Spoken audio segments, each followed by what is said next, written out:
Dear electronics lovers, welcome back to our basic electronic series. और हम पहुंच चुके हैं इलेक्ट्रॉनिक्स के सबसे इंटरेस्टिंग और सबसे इम्पॉर्टेंट चैप्टर जिसका नाम है ऑपरेशनल एम्पलीफायर।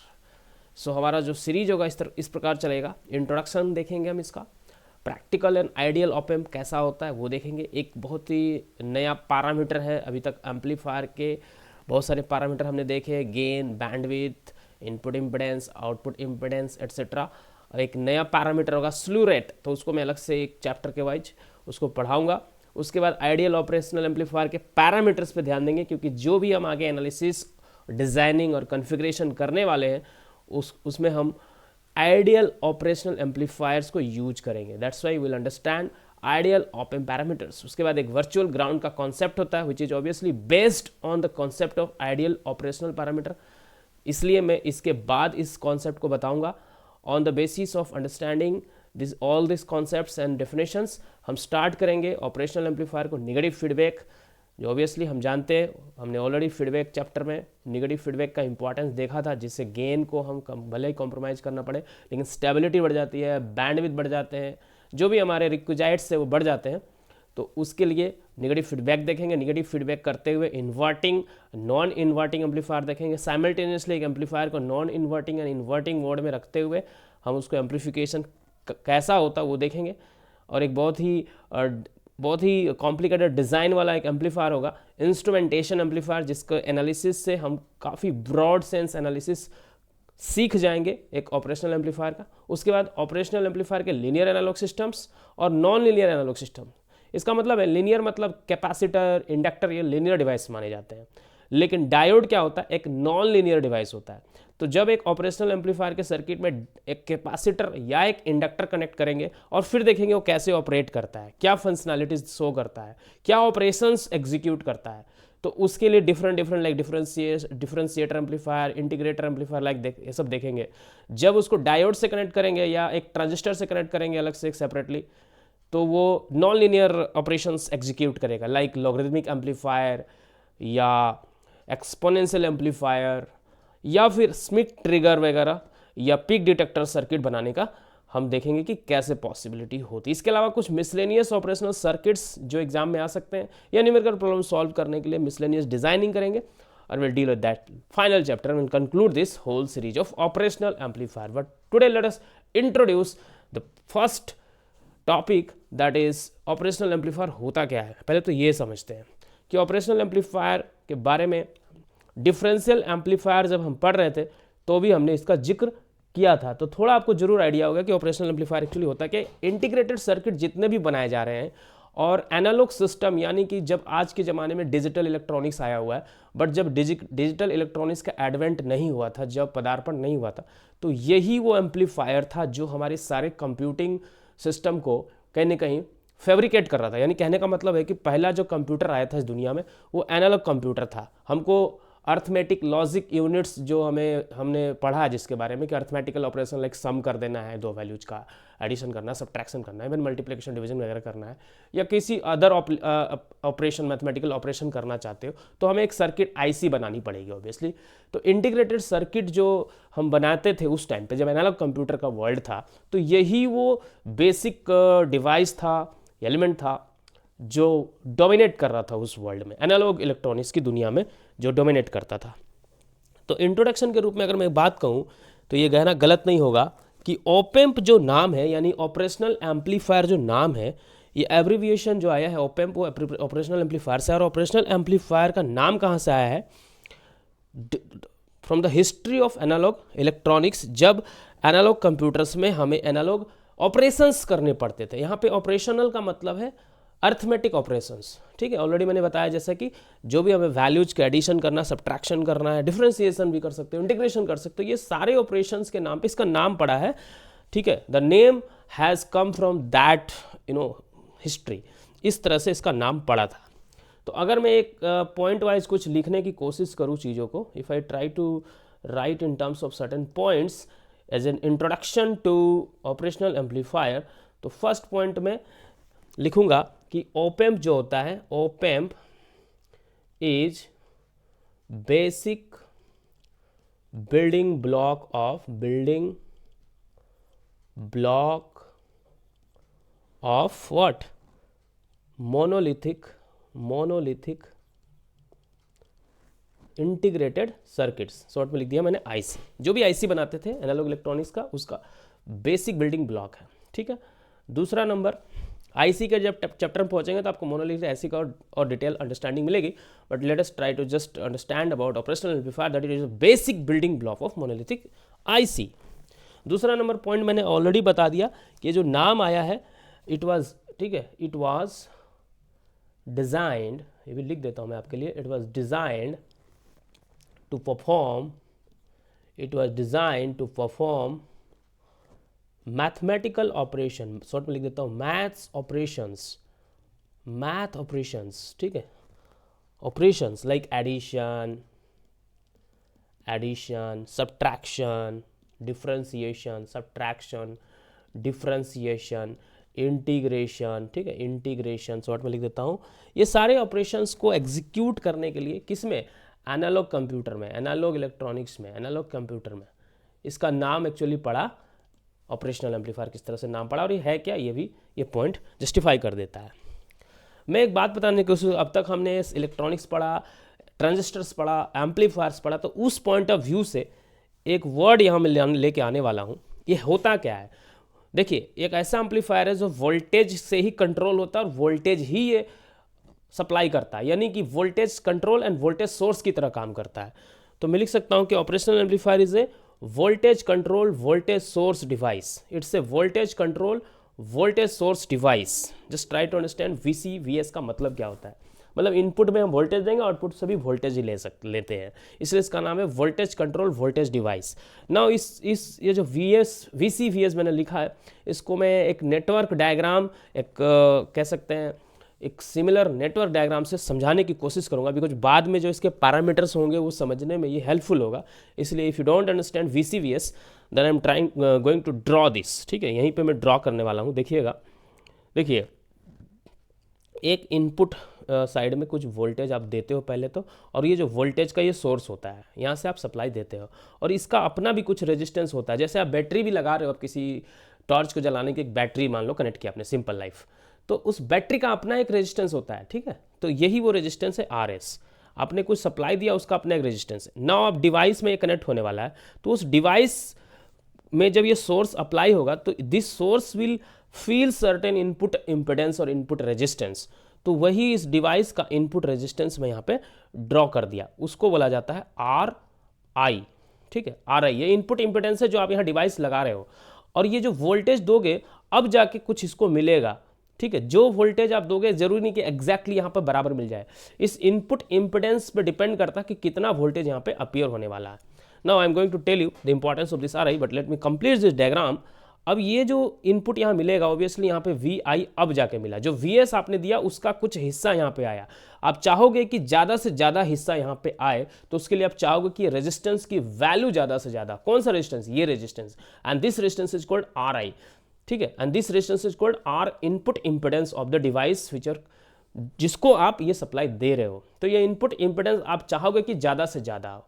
अगर आप नहीं समझ रहे हो, सिंपल नेटवर्क थ्योरी को समझिएगा, ये जो वोल्टेज है सिंपली इस रेजिस्टेंस और इस रेजिस्टेंस पे प्राप्त होने वाला है। ये जो वोल्टेज है वो इस रेजिस्टेंस और इस रेजिस्टेंस से पे डिस्ट्रीब्यूट होने वाला है। तो ऑब्वियसली जिसका रेजिस्टेंस ज़्यादा होगा वहाँ ज़्यादा वोल्टेज ड्रॉप होगा। आप चाहोगे कि इसका रेजिस्टेंस ज़्यादा हो, इसलिए आप चाहोगे कि RI ज़्यादा हो, यानी कि इनपुट इंपेडेंस ज़्यादा हो। तो ये वोल्टेज सोर्स की तरह मैंने डायग्राम को बना दिया। अब यही वोल्टेज सोर्स आप लेने वाले हो कहाँ पे, अपने आउटपुट पे लेने वाले हो, ठीक है। यहाँ पे आपका आउटपुट होगा, सपोज आपने एक रेजिस्टेंस कनेक्ट कर दिया या आपने कनेक्ट किया है RL लोड रेजिस्टेंस, और इसी के अक्रॉस आप आउटपुट लेने वाले हो V आउटपुट, ठीक है। लेकिन ये अब देखिए सिंपल ऐसे होगा, ये जो वोल्टेज है वो एम्पलीफाई होके आने वाला है, ठीक है। तो एम्पलीफाई होके आने वाला है, तो उसके लिए आप एक एम्पलीफाइड वोल्टेज का यहाँ पे दिखाओगे एक सिंबल, ठीक है। तो ये V इनपुट का ही एम्पलीफाइड फॉर्म है, वोल्टेज गेन AV, और VI आपका क्या है, इनपुट था। तो ये इनपुट जो था VI, ये वाला इनपुट, वो ही एम्पलीफाई होकर अपीयर हो रहा है, और इसका अपना भी कुछ रेजिस्टेंस यहाँ पे होगा। इस जिस तरह से VS का अपना रेजिस्टेंस है उस तरह इसका भी अपना रेजिस्टेंस होगा, इसको बोलते हैं RO, और ये यहाँ पे ऐसे कनेक्ट हो जाएगा।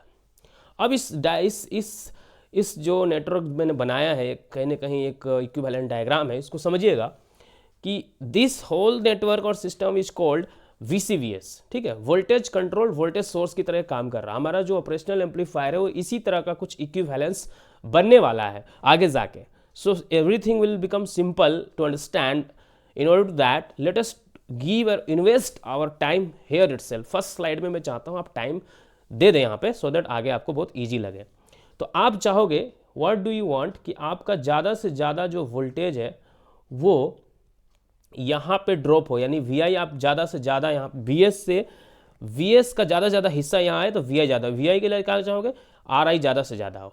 अब ये RI जितना ज़्यादा होगा VI उतना ज़्यादा होगा। अब ये VI को बढ़ा लिया आपने, अब चाहोगे कि ये जो AVI यानी आपका आउटपुट वोल्टेज इसी में से मिलने वाला है, किससे, AV यानी गेन के साथ VI मल्टीप्लाई हुआ है, गेन के साथ VI आपका मल्टीप्लाई हुआ है। अब सोचिए ये भी दो रेजिस्टेंस में बटने वाला है, एक तो यहाँ पे दिख रहा है रेजिस्टेंस, एक ये रेजिस्टेंस आपने लगाया है जहां आप चाहते हो एक्चुअल आउटपुट को ड्रॉ करना, प्राप्त करना, लेना, टेक करना। तो ऑब्वियसली आप चाहोगे कि ये रेजिस्टेंस ज़्यादा हो तो ये तो आप लगाओगे, लेकिन ये आप ज़्यादा भी बढ़ाना जरूरी नहीं, क्योंकि ये आप आउटपुट लेना चाहते हो और आपका आउटपुट फिक्स है कि मुझे यहाँ पे लेना है। तो आपकी इच्छा ये रहेगी कि मेरा ये resistance as little as possible हो, ये एज कम एज पॉसिबल, जितना कम हो जाए उतना अच्छा है, क्योंकि ठीक है ये जितना कम हो उतना अच्छा हो, और ठीक है ये भी कम हो, ये भी कम हो, ये ज़्यादा हो और ये ज़्यादा हो, ठीक है। अब देखिए ये जो आपने लगाया ये तो आपके सोर्स का पार्ट है, ये सोर्स जो लगाया ये उसका पार्ट है, इसलिए इसके बारे में बात नहीं करेंगे। और ये जो आपने लगाया ये लोड का पार्ट है, ये लोड का पार्ट है, इसलिए हम इसका बात भी नहीं करेंगे। डिवाइस का पार्ट क्या है देख लीजिए, यहाँ पे मैं मार्क कर देता हूँ। डिवाइस का जो हिस्सा है वो ये है, डिवाइस का हिस्सा है, देखिए कहाँ से कहाँ तक, sorry taken the wrong colour, ये लेना था मेरे को। डिवाइस का हिस्सा ये है, देखिएगा ध्यान से, व्हाइट जो मैंने अभी स्क्वायर बनाया है उसके अंदर देखिए ये आपके डिवाइस का हिस्सा है, यानी RI आपके डिवाइस का हिस्सा है। यहाँ पे R0 जो मैंने लिखा है ये भी आपके डिवाइस का हिस्सा है। और ये जो गेन आपको जो गेन यहाँ पे प्राप्त हो रहा है AV गेन, ठीक है, ए सफिक्स में V मैंने छोटा सा लिखा है, कन्फ्यूजन नो, छोटा लिख देता हूँ मैं आपको, ये जो स्मॉल V लिखा है ये छोटा सा ये गेन है, दिस इज ये सब का नाम बताऊँगा आपको क्या है। तो ये आपके डिवाइस का हिस्सा है, ये भी आपके डिवाइस का हिस्सा है, ये आपके डिवाइस का हिस्सा है, ठीक है, ये आपके डिवाइस का हिस्सा है। And this is as a whole is voltage source, यानी वोल्टेज को ले रहा और वोल्टेज ही दे रहा है, इसलिए इसको नाम है voltage control voltage source, voltage control voltage source. तो RI जो है वो इनपुट इम्पिडेंस है, R आउट क्या है, आउटपुट इम्पिडेंस है, और AV क्या है, गेन है इसका, ठीक है। आप चाहोगे कि ये बहुत ज़्यादा हो, आप चाहोगे कि R आउटपुट बहुत कम हो और ये भी आपका गेन भी ज़्यादा, आप चाहोगे कि गेन भी बहुत ज़्यादा हो, ठीक है। आप चाहोगे कि मैं ये जो आउटपुट मेरा बना है वो यहाँ ज़्यादा से ज़्यादा अवेलेबल हो, उसके लिए आप चाहोगे कि ये बहुत छोटा हो, ठीक है। तो एक VCVS डिवाइस में, यानी कि मैं फिर से लिख देता हूँ इसको, वोल्टेज कंट्रोल्ड वोल्टेज, इसको समझना बहुत ज़रूरी है। वोल्टेज सोर्स डिवाइस में आप क्या चाहते हो कि आपका इनपुट इम्पोर्टेंस बहुत का हो, वेरी हाई हो। मैं तो कहूँगा कि अगर ये इन्फिनिटी हो तो आइडियलिटी हो जाए, इन्फिनिटी की तरफ आप समझ के रखो कि होना चाहिए। आपका आउटपुट इम्पोर्टेंस वेरी लो हो, जो कि 0 के आसपास हो तो अच्छा है, और आपका जो गेन है इसका वो भी वेरी हाई, ऑब्वियसली चाहोगे कि गेन भी वेरी हाई हो, तो आपका जो गेन है वो भी इन्फिनिटी की तरफ हो। तो ये जो VCVS होता है, यानी कि वोल्टेज कंट्रोल्ड वोल्टेज सोर्स का जो डिवाइस होता है उसका ये प्रॉपर्टी होता है, इस सेंस में वो काम करता, कुछ गेन रखता है, ठीक है। तो इस तरीके से जरूर आप VCVS को समझें, और operational amplifier is a VCVS device, ये भी जरूर दिमाग में आपको रखना चाहिए, ठीक है। अब मैं आपको बताने जा रहा हूँ कि जो ओपेम्प होता है वो एक मल्टी स्टेज डिवाइस किस तरह से होता है, ब्लॉक डायग्राम बना के हम समझने की कोशिश करेंगे, ठीक है। तो मैं यहाँ बताने जा रहा हूँ कि ओपेम्प जो होता है, तो this is our kind of 4th point I think, ठीक है। पॉइंट वाइज अगर हम देखें तो हम 4th पॉइंट पे हम पहुँच चुके हैं। तो ओपेम्प के बारे में लिख दूँ कि ओपेम्प मतलब ऑपरेशनल एम्पलीफायर जो होता है is a multi stage, obviously a multi stage amplifier, और इसमें ब्रॉडली और मेनली 3 स्टेज होते हैं। There are mainly 3 stages. ऐसे तो आपके बहुत सारे अलग अलग डिफरेंट बुक्स में मल्टी स्टेज बहुत सारे स्टेज दिखाएगा, बट मेनली मैं 3 स्टेज को समझाने जा रहा हूँ यहाँ पे। Mainly 3 stages are there, mainly 3 stages are there. कौन कौन से 3 स्टेजेस होते हैं मैं आपको इस स्लाइड में बताने जा रहा हूँ। पहला स्टेज है आपका ऑब्वियसली इनपुट स्टेज बोलेंगे हम उसको, अगर नाम दे दूँ तो नाम होगा इनपुट स्टेज, ठीक है। इनपुट स्टेज पहला ही स्टेज जो होगा ऑब्वियसली उसको आप इनपुट दे रहे हो, इसलिए इसका नाम है इनपुट स्टेज। और input stage is essentially A differential amplifier. Differential, इसलिए मैंने आपको डिफरेंशियल एम्पलीफायर पढ़ाते समय बोला था कि differential amplifier is the input stage and it is the basic stage, the main stage यही होता है, input stage of the amplifier. क्योंकि ऑपरेशनल एम्पलीफायर में 2 इनपुट लेंगे, 1 आउटपुट देंगे, लाइक दैट। तो इन डिफरेंशियल एम्पलीफायर ही वो क्राइटेरिया फुलफिल कर सकता है, अकॉम्प्लिश कर सकता है। तो differential amplifier will take 2 inputs and further it will further do whatever desired from an operational amplifier. So differential amplifier इसका फिर इनपुट स्टेज होता है। दूसरा जो differential amplifier actually takes the difference, उसके बाद जो गेन देगा, थोड़ा बहुत तो गेन ऑब्वियसली देता है, बट उसके गेन को हमें और मल्टी गेन बनाना है, यानी गेन के और सारे लेबलिंग करने पड़ेंगे, लेबलिंग स्टेजेस करने पड़ेंगे। तो दूसरा stage is specially A gain stage. तो गेन स्टेज में हम बहुत सारे मल्टी स्टेज लगा सकते हैं, लेवल लिफ्टर शिफ्टर भी लगा सकते हैं, बहुत कुछ लगा सकते हैं, but it will be specially एक कॉमन एमिटर एम्पलीफायर का स्टेज होगा। कॉमन एमिटर का क्या होता है, गेन बहुत अच्छा होता है ना, इसीलिए कॉमन एमिटर का एक एम्पलीफायर लगाएंगे, जो कि 2 स्टेज 3 स्टेज अपने आप में कितना भी स्टेज का हो सकता है, but gain stage will be found by common emitter amplifier. Common emitter क्योंकि इसका गेन क्या होता है, अच्छा होता है, ये सब मैं ऑलरेडी पढ़ा चुका हूँ आपको। और तीसरा जो स्टेज होगा या फाइनल स्टेज भी बोल सकते हैं, जिसको हम आउटपुट स्टेज भी कह सकते हैं। आउटपुट स्टेज जो होगा वो एसेंशियली क्या होगा, एक पावर, हमने कहा याद होगा आपको बताया था हमने कि जो फाइनल स्टेज होता है एम्पलीफायर का वो एक पावर एम्पलीफायर स्टेज होता है। और पावर एम्पलीफायर में भी हम यहाँ पे यूज करेंगे कॉमन कलेक्टर कन्फिगरेशन का पावर एम्पलीफायर।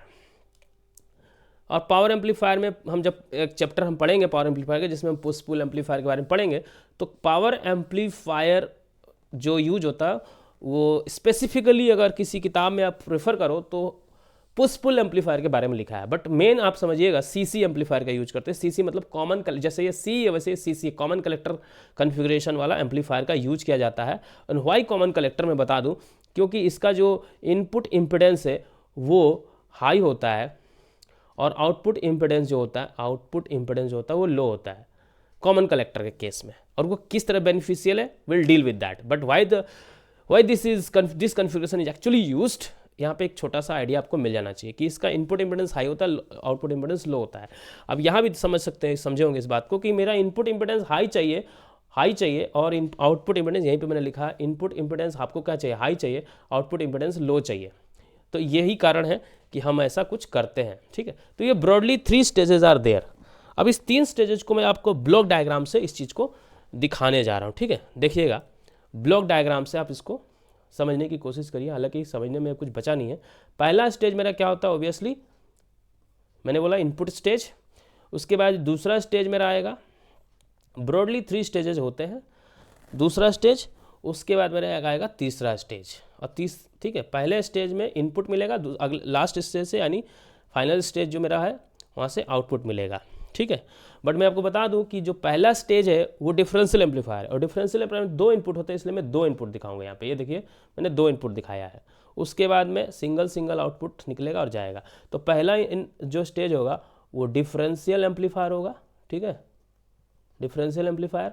जो दूसरा स्टेज होगा वो गेन स्टेज होगा, और gain stage will be CE amplifier. और जो लास्ट स्टेज होगा वो सीसी पावर एम्पलीफायर भी बोल सकते हैं आप उसको। तो मैं power amplifier, push pull power amplifier भी लिख सकता हूँ, push pull power amplifier. Push pull आपको नहीं समझ आते, नाम को इग्नोर करिए, but it is a push pull power amplifier, और पुश पुल एम्पलीफायर भी बोल सकते हैं। So here 2 inputs will be given and 1 output will be here taken. मैं अभी ब्लॉक डायग्राम बनाया हूँ, तो यहाँ इनपुट और आउटपुट बाय डिफॉल्ट है, मैं लिख नहीं रहा हूँ फिलहाल, आप इसको समझ लीजिए। 2 इनपुट्स है और यहाँ 1 आउटपुट है। अब देखिए क्या होता है डिफरेंशियल एम्पलीफायर में भी क्या होता है, वीसीसी देते हैं। ऑब्वियसली ये स्टेज है तो इसको वीसीसी देते हैं, इसको भी वीसीसी देंगे। ये सब आपके क्या है, जो बायसिंग वाले वोल्टेजेज है, इसमें भी माइनस वीई देते हैं, इसमें भी माइनस वीई देते हैं, और इस ठीक है वीई, और यहाँ भी माइनस वीई देते हैं। तो इस तरह से मैं इसको लिख सकता हूँ, I can draw it like that. अगर नहीं भी बनाऊँ तो बाय डिफॉल्ट अंडरस्टूड है, बट समझाने के लिए ये मैं बना रहा हूँ, क्योंकि कहीं कहीं पे इस तरह की ड्राइंग आपको मिलेगी। तो डोंट गेट कंफ्यूज और डोंट थिंक कि वह टफ टाइप का कोई चीज़ आ गया, इसलिए कॉम्प्लिकेशंस को वेलकम करिए, ठीक है। तो उसके बाद अब देखिए मैं इसी डायग्राम को समझाते हुए मैं आपको इसका सिंबल भी समझाने जा रहा हूँ अब। तो अभी हमने जो बनाया, तीन हमारे क्या होते हैं, तीन स्टेज मैंने मेनली बताया, यहाँ पे तीन स्टेजेज होते हैं। तो let me draw it once again in order to understand the things. तीन स्टेजेज होते हैं, दो मेरे यहाँ पे इनपुट होंगे, उसके बाद यहाँ पे एक आउटपुट, यहाँ के आउटपुट, और एक आउटपुट यहाँ से आपको निकलेगा, ठीक है।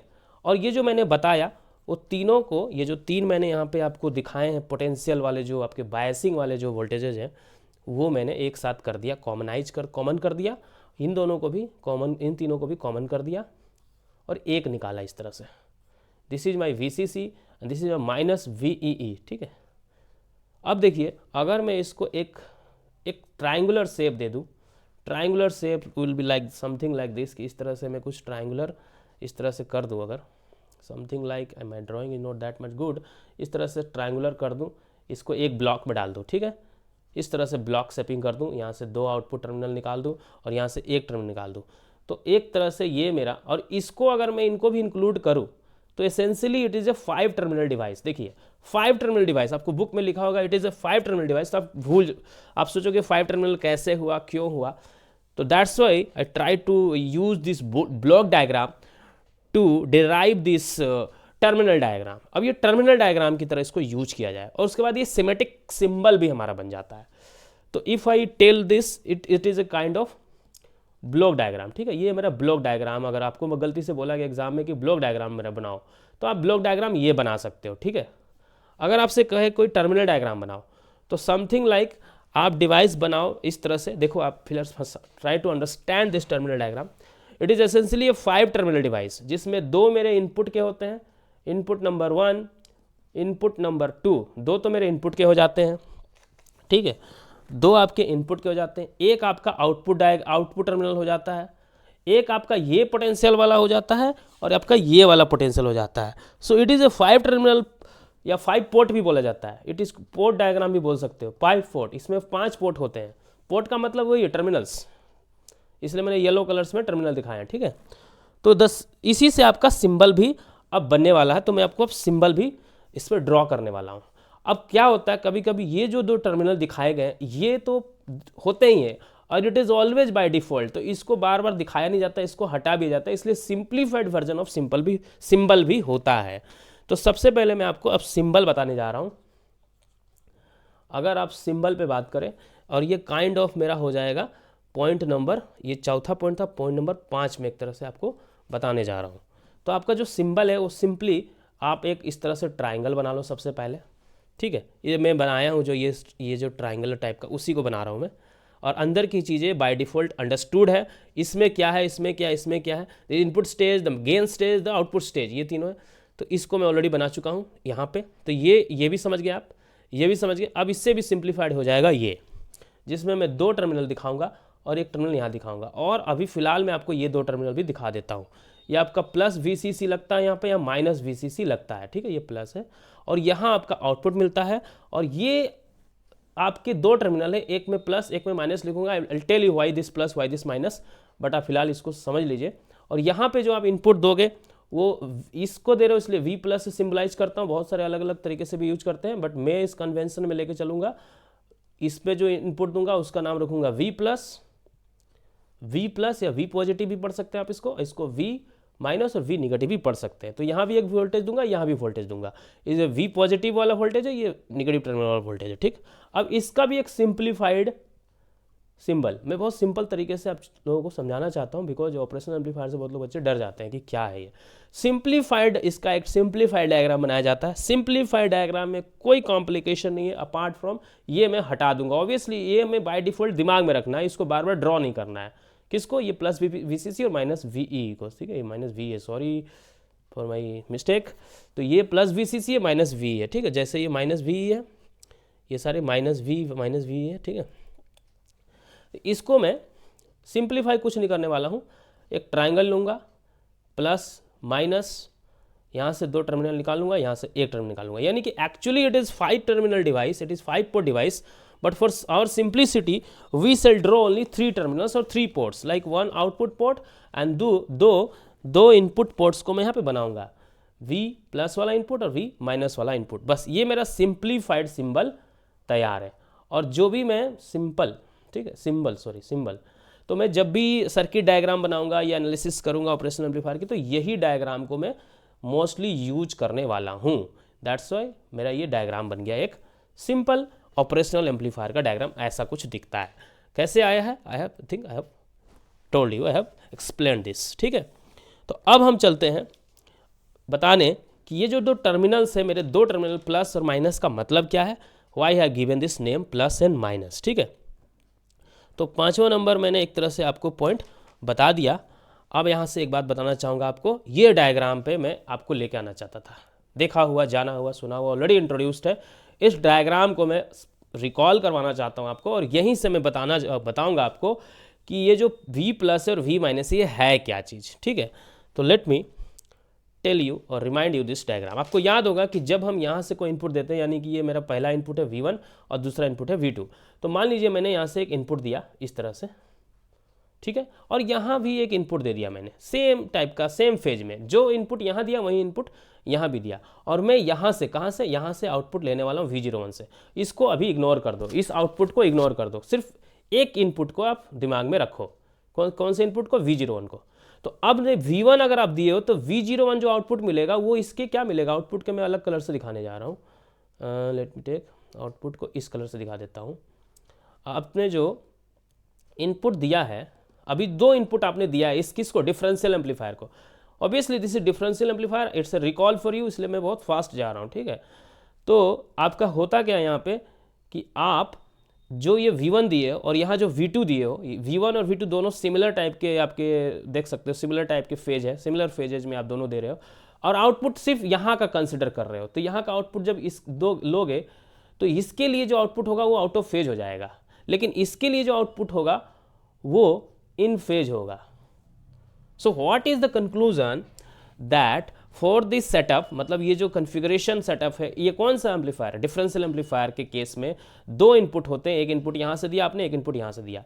तो V1 आप जब दे रहे हो तो जो आउटपुट मिल रहा है V01 वो, ठीक है, V1 आपने जो दिया वो तो इस फेज में था, तो इसका उल्टा फेज मिला, और V2 जो आप दे रहे हो उसी फेज में है और आउटपुट भी आपका उसी फेज में मिल रहा है। तो एक ऐसा इनपुट है जो इन्वर्ट हो जा रहा है, लेकिन एक ऐसा इनपुट है जो इन्वर्ट नहीं हो रहा है for the same output of V01। Output terminal आप एक ही कंसिडर कर रहे हो, माइंड इट, आपका आउटपुट यही है V01, यहीं से आप आउटपुट ले रहे हो। तो आउटपुट टर्मिनल आपका एक है V01 और इनपुट टर्मिनल आपके दो हैं। तो V1 और इनपुट के लिए आउटपुट आपका इन्वर्ट हो जा रहा है, इन्वर्ट, शॉर्ट में लिख दिया मैंने इन्वर्ट, लेकिन V2 के लिए नॉट इन्वर्ट, ठीक है, नॉन इन्वर्ट हो रहा है।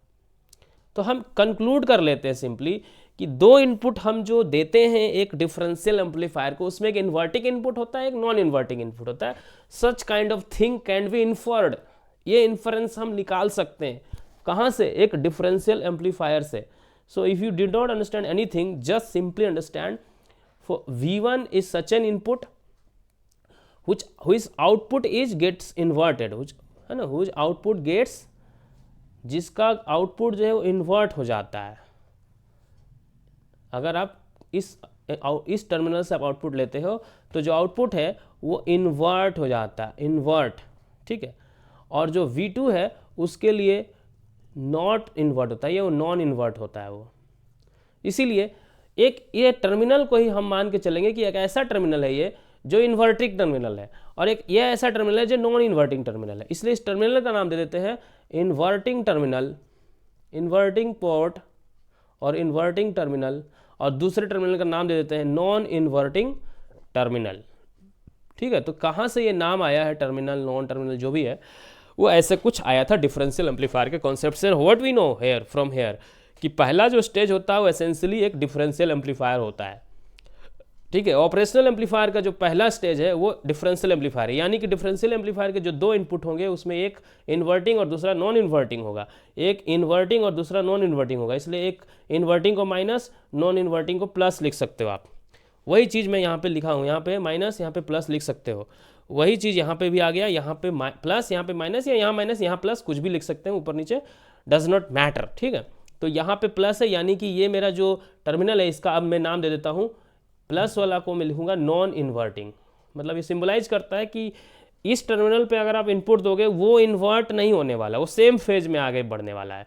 लेकिन यहाँ पे जो आप इनपुट दोगे वो इन्वर्ट हो जाएगा, यानी 180 डिग्री आउट ऑफ फेज होके आउटपुट पे पहुंचने वाला। तो this is non inverting input, इसको बोलते हैं नॉन इन्वर्टिंग इनपुट, और इसको बोलते हैं inverting input. Non inverting input and inverting input, non inverting input and inverting input, symbol में भी ये जो है वो नॉन इन्वर्टिंग इनपुट है, ये इन्वर्टिंग इनपुट है। तो आई होप आपको अब ये बात काफ़ी क्लियर हो चुकी होगी कि इन्वर्टिंग इनपुट और नॉन इन्वर्टिंग इनपुट का कॉन्सेप्ट कहाँ से आता है। ठीक है, नॉन इन्वर्टिंग एंड इन्वर्टिंग का इनपुट। तो जब भी आप एक ऑपरेशनल एम्पलीफायर डील कर रहे होगे, उसके अंदर डिफरेंशियल एम्पलीफायर है, हम जानते हैं कहाँ पे है, वो भी इनपुट स्टेज पे ही है। तो इनपुट पे आपके दो टर्मिनल्स होंगे, दो पोर्ट्स होंगे, और एक का नाम होगा इन्वर्टिंग, एक का होगा नॉन इन्वर्टिंग। ठीक है, तो हमने ये भी जान लिया कि किस तरह से इन्वर्टिंग और नॉन इन्वर्टिंग का कॉन्सेप्ट आता है। So let us see our menu, like हमने कवर कर दिया आज इंट्रोडक्शन, और इंट्रोडक्शन में हमने काफ़ी पॉइंट्स देखे हैं। उसके बाद अगला हमारा जो टॉपिक होगा उसमें हम प्रैक्टिकल और आइडियल ऑप एम्प के बारे में देखेंगे, on the basis of the knowledge कि इन्वर्टिंग और नॉन इन्वर्टिंग इनपुट टर्मिनल्स के बारे में हमने देख लिया उसके बेसिस पे, और स्पेशली ऑन दिस बेसिस एक VCVS के पॉइंट ऑफ व्यू से हम समझने की कोशिश करेंगे कि एक जो ऑपरेशनल एम्पलीफायर होता है उसमें इनपुट इम्पिडेंस, आउटपुट इम्पिडेंस और गेन कैसा कैसा होना चाहिए, उसके बेसिस पे हम एक प्रैक्टिकल और आइडियल डायोड को डिफाइन करने की कोशिश करेंगे। फिर स्लीव रेट के बारे में भी समझेंगे, एक नया पैरामीटर यहाँ पे इंट्रोड्यूस होगा। Thank you so much.